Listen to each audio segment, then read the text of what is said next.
In this video, I'll be demonstrating how to correct a long cutoff or insufficient tension issue.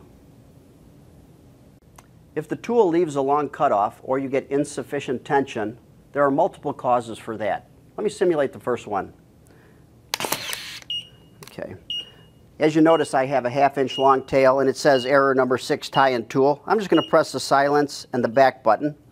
But to remedy this problem, all you need to do is turn your tension knob counterclockwise to lower the tension a little bit until the error is cleared. So now you'll notice I'm operating good.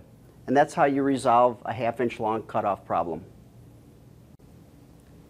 If you get a slightly longer cutoff or insufficient tension, the main cause of this is the tool being not held perpendicular to the bundle, or the bundle isn't able to make it to the throat of the tool. Let me simulate.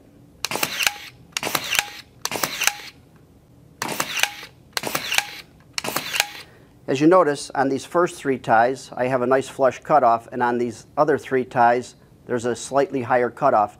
And also, the tension isn't as tight on these as they are on these ties here. And that's because the tool wasn't held perpendicular to the bundle. So again, make sure that your bundle is perpendicular to the tool and the bundle can make it all the way to the throat of the tool.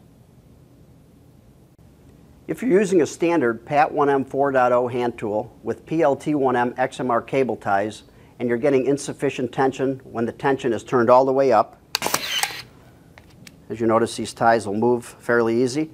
If you're using an irradiated PVC or Teflon coated wire, you may want to consider using our PAT1M 4.0-BT barb tie tool with BT1M XMR cable ties.